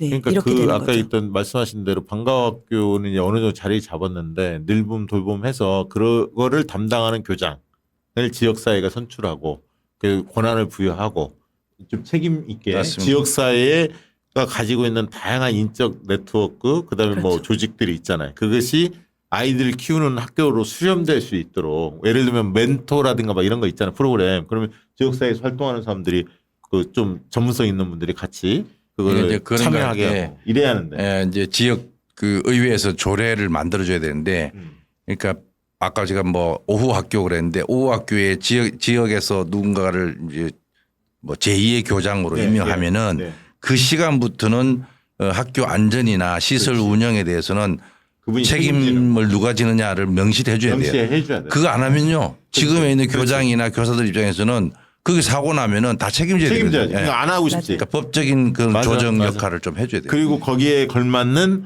뭔가 또 보상도 필요하고 그게 명예이직이겠지만 뭔가 당연하죠. 보상도 필요하다고 보고요. 알겠습니다. 자, 윤석열 정부에서 또 했던 정책 중에 우리가 이걸 빼먹고 마무리할 수는 없어서 특목고 자사고 문제 이야기를 좀 해봐야 할 것 같은데 고교 유형 다양화 이거를 이주는 맨날 밥 먹듯이 부르짖습니다.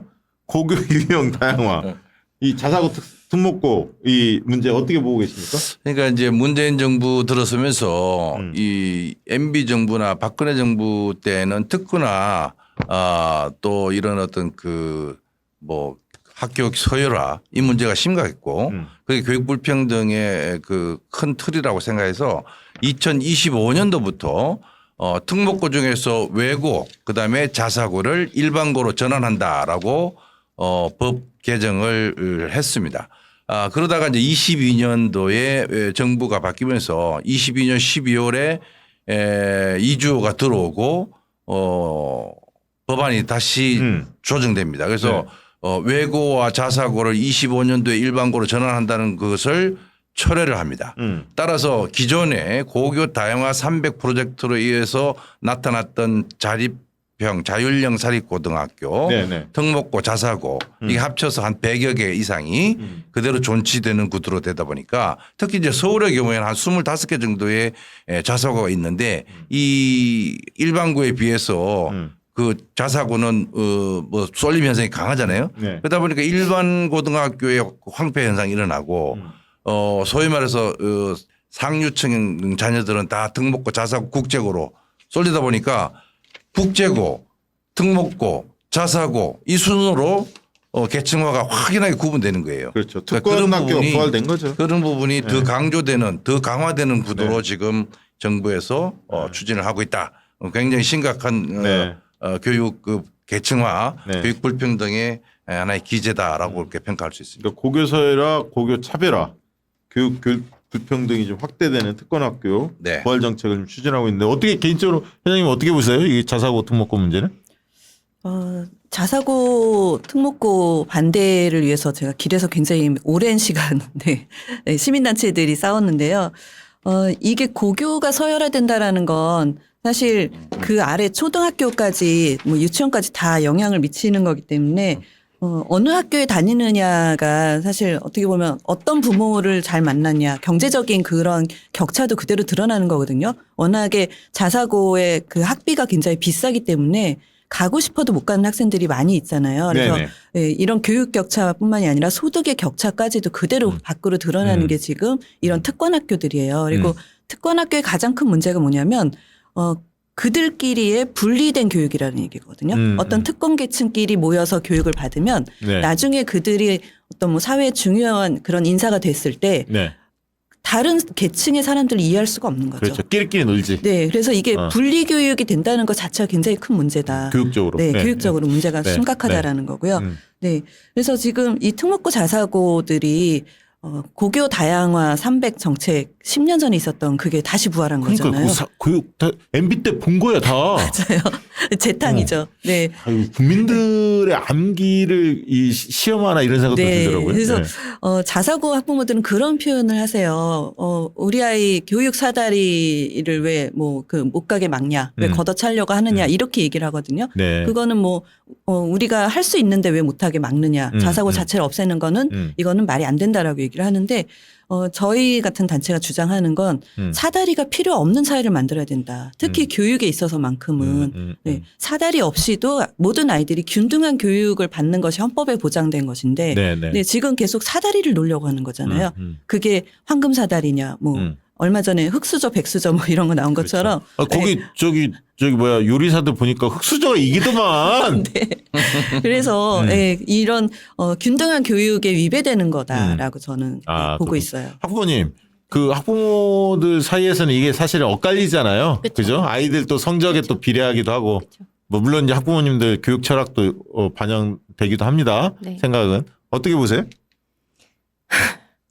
제가 이런 그 주변에 특목고 자사고 보내시는 학부모님도 계시고 아닌 네. 학부모님도 계시고 당연히 교육은 차등이 되어야 된다 생각하는 분도 계시고 네. 모든 사람이 균등한 기회를 가져야 된다는 학부모님도 다양한 생각이에요. 그렇죠. 근데 이게 얼마나 제도적으로 반영이 되어가지고 법적으로 이게 제도화가 되어서 이게 아주 공공연한 사실이 되느냐 아니냐의 문제거든요. 근데 특목고랑 자사고는 저 때도 특목고는 당연히 있었죠. 근데 그때 당시에 그쪽 출신 애들 보면은 너무 다들 공부 잘하고 자기네끼리 모여서 유학 가기도 하고 또 졸업하고 나서도 굉장히 그 동문이 엄청나게 단단하게 그렇죠. 유지가 됐거든요. 네. 그리고 엘리트 집단이 형성이 되는 거죠. 그렇죠. 사실상. 완전 엘리티시즘이 완전히 다 만연하는 그런 게 되는데 문제는 그런 것 같아요. 이거를 해결할 때 이제 특목고 자사고를 없애고 이거에 앞서서 학부모들 자체도 사교육이랑 똑같아요. 학부모들이 아이들에게 뭔가 잘해주고 싶고 이거를 교육하는 건 다 같은 마음이에요. 얘가 나중에 잘 살았으면 좋겠고 이런 직업을 가져야지만 성공한다고 판단이 되는 세상이기 때문이거든요. 그래서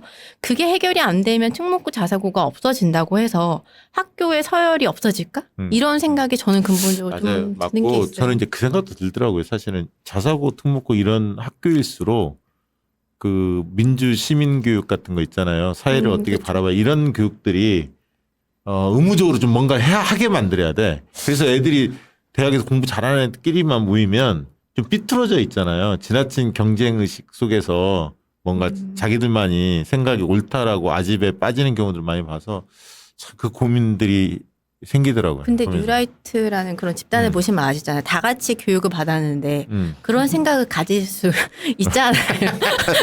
또라이들. 아, 예. 그러니까 그런 걸 보면은 이게 학교 교육만의 문제는 또 아니라고 맞아요. 생각을 하고요. 학교에서 다 수화가 불가능하죠. 그죠. 사실은. 그리고 네. 또 하나가 이제 뭐 과학고 영재고 이런 걸 얘기하면 의대 진학 문제도 연결이 되잖아요. 아는 분이 뭐 과고 아이가 가길래 이제 의대를 바라보고 있다길래 아, 과학고인데 어떻게 의대를 가요 했더니 뭐 장학금 다 반납하고 가면 되지. 이렇게 너무 자연스럽게 말씀하시는 거예요. 그럼 과고 다니는 애들은 선택권이 굉장히 넓구나. 근데 또 반면에 생각해 보면 과거 아이들이 나와가지고 그쪽으로 취업을 해서 그게 정말 지금 연구 용역이나 연구 개발비도 상당히 예산이 축소된 상황이거든요. 그런 사람들이 과연 자기의 직업의 선택의 자유를 보장을 받을 수 있을까? 그런 생각도 들고. 그래서 이공계 출신들이 네. 요즘에 윤석열 대통령한테 뿔이 났어요. 그죠. 많이 났죠. 이공계 우수한 자원들이 다 의대로 빨려 들어간다고 입시생들. 그렇죠. 네, 뭐 난리가 아닙니다 그것도. 카이스트 석박사 과정도 포기하고 의대 맞아요. 요번에 시험 다시 본다 이게 그러던데요. 미친 거야 세상이.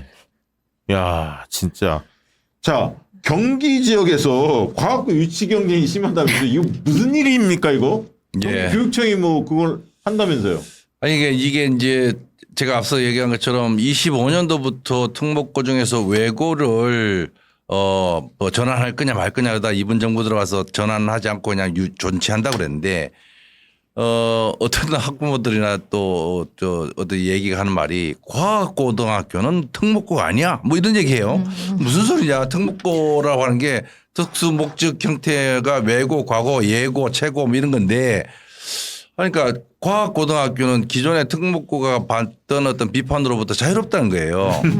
그러면서 이제 그 과학고등학교를 설치해달라고 그러니까 부천 지역에 한 10여 년 전만 해도 부천 지역에는 과학고등학교 없으니까 특목고 없으니까 과학고등학교 설치해달라고 막 그 시에서도 요청하고 그랬는데 일단 뭐 되게 교육과정 특성화로 바꿨어요. 그 시장 선거 뭐 이런 거 있잖아요. 맞아요. 그런 걸 내세워요. 특목고. 그 지난번 저 총선 때도 이제 이런 막 공약이 나오기 시작하다가 이번에 그 경기도 교육청에서 인구 비례로 보면은 경기도가 지금 과학고등학교 한 5개 정도는 있어야 된다. 남부권, 북부권, 뭐 동부권, 서부권, 뭐 중부권 이렇게 해서 그러니까 지금 뭐 수원 정도 있는데 성남, 광명, 부천 이 지역에서 과학고등학교 유치해달라고 주민들이 플랜카드 걸고 무슨 뭐 준비 모임도 만들고요. 그러니까 거기에 지자체 단체장들이 결합되어 있는 구조입니다. 맞아요, 맞아요. 그러니까 이게 이제 교육청의 허가가 일어나야 되기 때문에 지자체에서 경쟁을 붙여서 한 10여 곳에서 너댓 곳으로 줄이려면은 또 무슨 뭐 경쟁해서 평가해야 할 거 아니에요? 이게 도대체 그러니까 주민들의 그 교육에 대한 명문고등학교 유치에 대한 열망을 경쟁적으로 만들어 가지고 마치 그게 지역 그 발전을 하는 것처럼 보이는데 이제 한 사례를 들면요.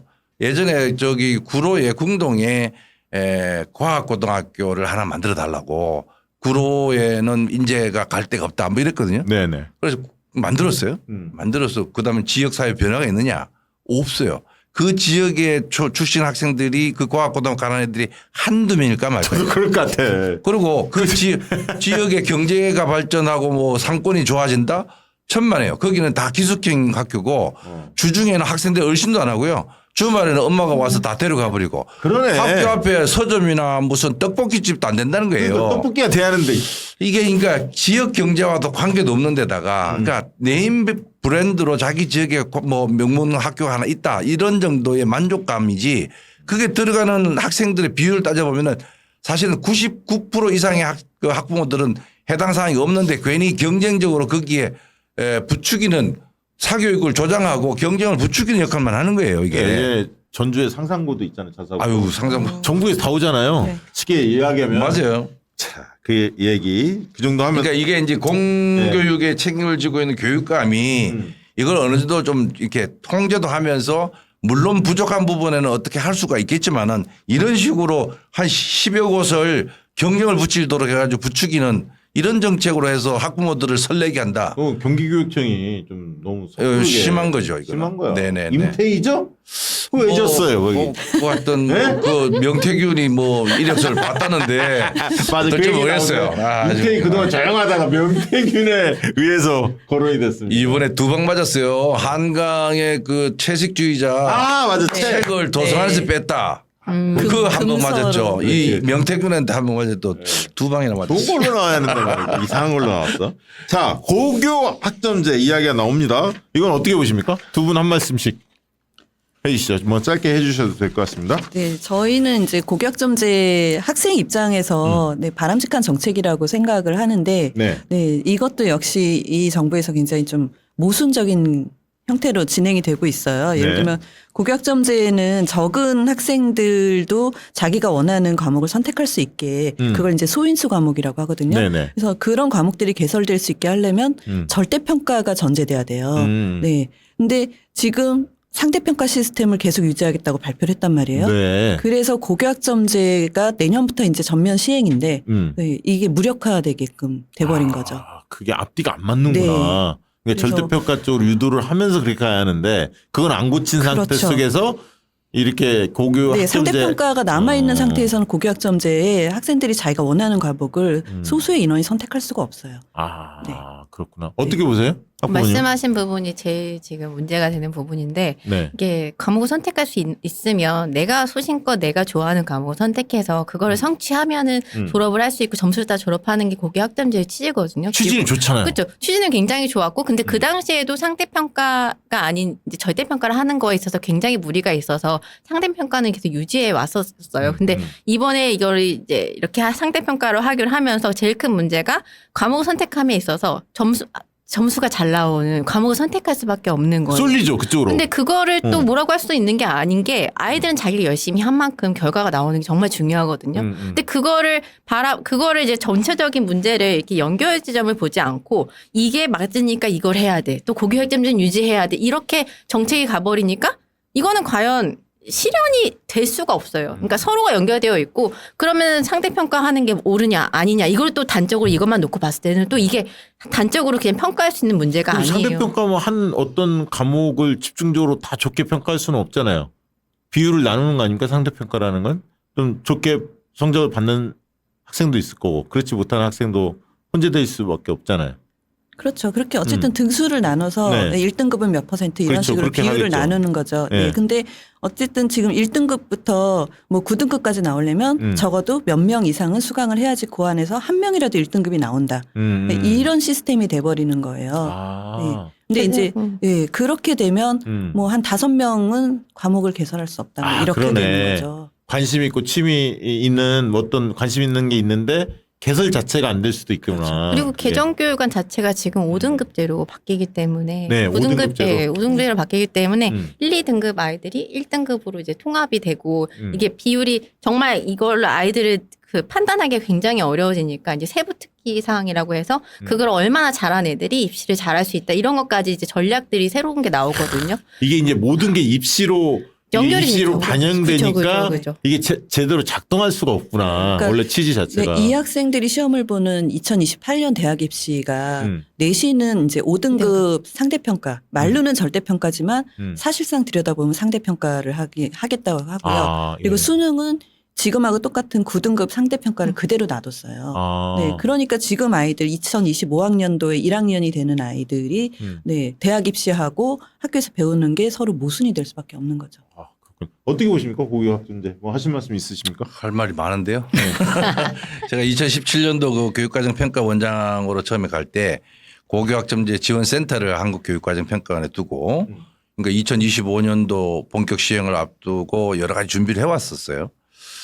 근데 지금 얘기한 것처럼 대학 입시제도 2028년 25년도 들어오는 내년 신입생들이 첫 대학 입학 시험 치는 게 2028년 대입인데 그게 이제 작년 말까지 그러니까 올해 2월 말까지 그 결정되도록 돼 있었어요. 네. 4년 예고니까. 그 작년에 제가 이제 국가교육위원회 대입 개선 특별위원회 위원으로 한 1년을 참여하면서 결정을 하게 되는 과정을 봤는데 너무너무 속이 상해서 나중에 다 뛰쳐나와서 기자회견 했죠. 이건 아니다. 왜 그러냐면은 고교학점제의 그 성격에 맞춰서 대입이 가야 되는데 지금 2028년 새로 나온 그 안을 보면은 지금 그 회장님도 말씀하셨지만은 기존의 수능을 더 강화하는 방식으로 간 거예요. 거기다가 공통 수학, 공통 과목을 그 수학과 과학의 시험 범위로 지정합니다. 그러면은 이건 1학년 때 배우는 거예요. 2학년, 3학년 때 내가 과학과 수학이나 뭐 이런 다양한 사회와 관련된 거 이런 것을 뭐 자기 진로와 관련된 걸 선택하는 그 폭이 좁아질 수밖에 없어요. 그런 거 하면 손해예요. 그러다 보니까 고교학점제 취지가 완전히 무색해졌고요. 또 하나는 지금 이제 무전공 입학 그 방식이 확 늘어납니다. 네. 우리 학교도 그렇고 뭐 많은 대학들이 지금 저 교육부 눈치 보면서 무전공 입학제를 뭐 전면 시행하는 걸로 가는데 그 말은 진로 적성을 중학교에서 고등학교 올라갈 때 고민하고 고등학교 때 자기 진로에 관련된 걸 선택하고 대학에서 관련된 전공으로 진학하도록 하는 이 구도 설계를 완전히 무력화돼서 그러니까 고등학교 때 진로에 대한 고민 없이 그냥 무전공 입학하겠다는 거예요. 대학 가서 자기가 원하는 방식으로 선택해서 하면은 거기에다 전공 명시해 주겠다. 그렇게 되다 보니까 이제 고교학점제는 무늬만 고교학점제지 실제로 그 원 취지가 안 맞다라는 생각이 들고 지금 얘기한 것처럼 소인수 반에서는 평가에 불이익까지 받으니까 아이들이 몰려가는 대규모 강의에 들어갈 수밖에 없는 구도니까 그러면 수업의 질이 전혀 개선되는 여지가 없다. 그런 부분에서 참 힘드네. 안타깝기도 합니다. 이거 뭐 대입제도도 그렇고 교육과정도 그렇고 앞서 얘기한 무슨 고등학교 체제도 그렇고 문재인 정부 때 만들었던 모든 교육 정책을 다 뒤집는 결과를 지금 초래하고 있는 거예요. 반문재인 교육 정책이라고 봐야 됩니다. 네. 끝으로 그 얘기 간단히 짚어보죠. 뭐 지난번에도 다뤘는데 교육 예산이 많이 줄어들어서 고교 무상교육 지금 일몰 상태에서 내년도 예산 빨리 마련해야 하는데 지금 국회가 속도를 좀 내고 있습니까? 속도 안 내고 있는 것 같더라고요. 그러니까 국회는 뭐 그런 법안을 대체 법안을 만들고 있는 것 같은데 네, 법안은 뭐 3건 발의돼 있다고 하는데. 교육부가 그런 거에 대해서 미리 사실은 준비를 해줘야 되거든요. 네. 약간 무책임하게 지금 나와 있는 것 같습니다. 그럼 이거 지금 믿을 거는 야당 쪽에 민주당이 적극적으로 나서는 그렇습니다. 수밖에 없잖아요. 예, 그렇게 나와서 올해 말까지 되어 있는 한시법을 연장을 하거나 새로운 법안을 만들거나 해야 되는데 어떻든 남은 시간이 얼마 안 되는데 만약에 그거 안 되면요, 약 9,400억 정도 예산 날라가고 네. 그거를 만약에 교육청에다 전가를 하는 순간 9,400억 곱하기 2 하면은 약 1조 8천억 정도 한 2조에 해당되는 돈을 그러니까요. 안 그래도 지금 재정이 어려워서 교부금이 줄어들고 뭐 앞서 얘기한 유보 통합에다가 고등교육에다가 예산 막 이렇게 전출을 시켜주는데 지금 이 무상교육까지 2조를 떠안게 되면은 학교는 경직성 예산 한 80% 정도 되거든요. 그렇죠. 그걸 빼고 나면은 학교 운영비 지원을 할 수 있는 포션이 한 10% 될까 말까요. 전체 예산에서. 네, 네. 그걸 빼가지고 이제 이런 거 써야 되기 때문에 교육과정 운영이나 교수학습에 들어가는 여러 가지 어떤 그 재료비도 못 될 정도로 학교는 가난하게 될 수밖에 없는 정부 여당은 이제 법에는 명시돼 있다. 무상교육 운영에 대한 법적 근거는 있다. 그러면서 이야기는 하고는 있지만 그렇다면 빨리 예산을 지금 확보해야 하는데 플랜카드로 뭐 자기들이 무상교육 뭐 하겠다고 하는데 지금 실제로 돌아가는 게 별로 눈에 보이지 그래서 이 않다. 부분은 계속 좀 모니터링하면서 맞습니다. 정치권 압박을 좀 세게 해야 할 학부모들이나 것 같아요. 주민들도 이거에 대해서 문제의식을 가지고 강력하게 어필을 해줘야 돼요. 네. 근데 아니, 그게 학부모들은 전혀 알지를 못해요. 네. 저희 아이 같은 경우가 이제 무상교육의 혜택을 받은 경우인데 네. 네, 등록금 안 냈죠. 교과서 대금 안 냈죠. 급식비 안 냈죠. 근데 이제 그게 다시 받겠다는 얘기잖아요. 그렇죠, 그렇죠. 고등학생들한테. 예, 예. 근데 이걸 학부모들이 알고 있어야 여기에 대한 뭐 목소리라도 낼 텐데 그런 교육 정책의 변화에 대해서 학부모한테 얘기해 주는 창구가 없어요. 왜 그런 줄 아세요? 김건희, 명태균, 윤석열 막 이런 이슈들이 있잖아요. 너무나 많이 터지는 거야. 그래서 이 백과사전이 이 교육에 대해서 관심을 못 가져. 백과사전이 그걸 해야 된다 이거죠. 맞아요. 진짜 그래요. 맞아요. 진짜 그래서 네. 이렇게 중요한 일도 국민들이 네. 그냥 그 관심을 못 가져요. 매일매일 터지니까 뭐. 자, 끝으로 윤석열 정부의 교육 정책 총평 한마디씩 하셔도 좋고 아니면 뭐 덧붙여서 뭐 이런 게 좀 교육 정책 필요하지 않느냐, 필요한 정책 있으면 한마디 해주셔도 좋습니다. 우리 학부모님부터.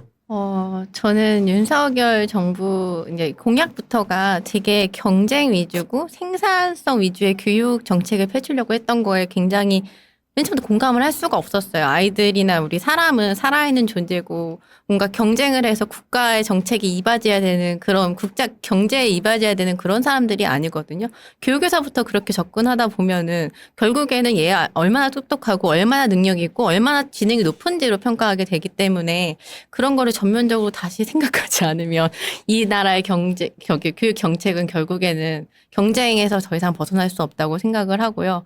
그리고 저는 이제 학부모로서 이 자리에 나왔기 때문에 많은 분들이 학부모들이 지금 미디어에서 많이 보도되는 것만큼 엄청나게 과도하게 선생님한테 요구하고 학교에 개입하고 이렇게 물론 그러신 분들도 있어요. 근데 그거는 개인의 문제지 학부모 자체의 문제는 아니거든요. 그래서 그런 부분을 조금 더 했으면 좋겠고 학부모의 뭔가 교육에 관해서 치매라기보다는 뭔가 교육이라던가 이거에 학부모들이 할 수 있는 그런 기회가 좀 더 많아졌으면 좋겠다고 생각하고 있습니다. 네, 회장님 한 말씀 해주시죠.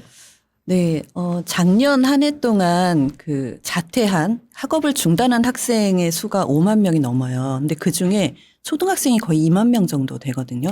그래요. 초등 중학교는 의무 교육인데도 그렇죠. 네, 그냥 자퇴를 하는 거예요. 그게 가능해요. 졸업 유예 신청을 하고 검정고시를 보면 되기 때문에. 근데 지금 그만큼 공교육을 믿지 못한다라는 것을 그대로 보여주는 통계인데 네. 올해는 또 얼마나 더 많은 학생들이 학교를 포기하고 그냥 다른 길을 가게 될지 그거는 알 수가 없죠. 근데 지금의 모든 교육 정책들이 학생을 자꾸 분리시키고 배제하는 그런 정책들로 가고 있단 말이에요. 앞에서 이제 경쟁을 말씀을 하셨지만 그 학생 생활 지도도 그렇고 그 고시도 그렇고 그리고 지금 나오는 이제 법화 현상도 그렇고 모든 것들이 교권 침해라든지 이런 것들이 학생을 계속 밖으로 내쫓는 것들이에요. 근데 지금 전국의 초등학교 중에 165개 학교가 학생보다 교직원이 많습니다. 오, 그래요. 네.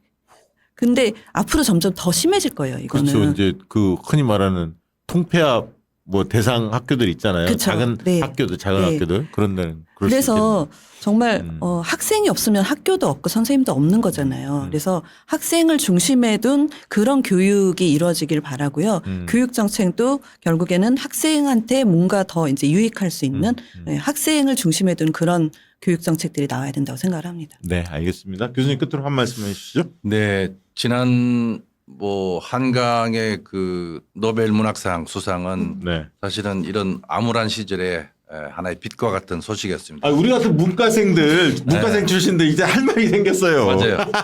한국 교육이 아무리 그 어렵더라도 우리에게는 그런 희망들을 키워 나가는 교육을 해야 되는데 뭐 AI나 이런 것들이 들어와서 인간이 갖고 있는 창의성이나 지성이나 이런 것들이 더 필요한 세상이 되어가고 있습니다. 우리 교육이 정말 미래를 살아갈 수 있는 역량을 가르치는 교육이 돼야 되고 또 정치로부터 좀 자유로웠으면 좋겠다. 뭐 블랙리스트 사실 봉준호 기생충을 만들었던 봉준호 감독 아카데미 상도 받았잖아요. 그렇죠. 한강도 뭐 블랙리스트 올라갔고요. 그렇죠. 다 그런 사람 블랙리스트라고 하는 이름으로 탄압하고 억압하는데 그래서는 안 된다. 교육은 자유로워야 되고요. 교육을 그 참여하는 교사와 학생, 학부모가 서로 협의하고 학교를 만들어 나가는 주인이 되는 그런 교육이 되도록 했으면 좋겠다는 생각이 듭니다. 그러니까 교육이 정권과 정치로부터 좀 더 자유롭게 자기 힘을 발휘할 수 있는 세상이 됐으면 좋겠다는 생각이 듭니다. 네, 오늘은 우리 학부모님들 현장에 또 그 단체를 이끄는 우리 이은경 창교육 학부모 회장님 이야기 잘 들어봤고요. 또 김은재 학부모님 아이들 키우면서 느끼는 부분들을 이야기를 많이 들었습니다. 그리고 윤석열 정부의 교육정책 중간 점검 한번 해봤는데 F학점 면하기 어렵다라는 말로 정리할 수 있을 것 같고요. 갈수록 교육백과사전 컨텐츠가 풍부해지고 있다. 이런 어떤 느낌을 받아봅니다. 다음 주에 또 뵙도록 하겠습니다. 오늘 방송은 이것으로 마치도록 하겠습니다. 감사합니다. 감사합니다. 양질의 상품을 착한 가격에 박시영TV.com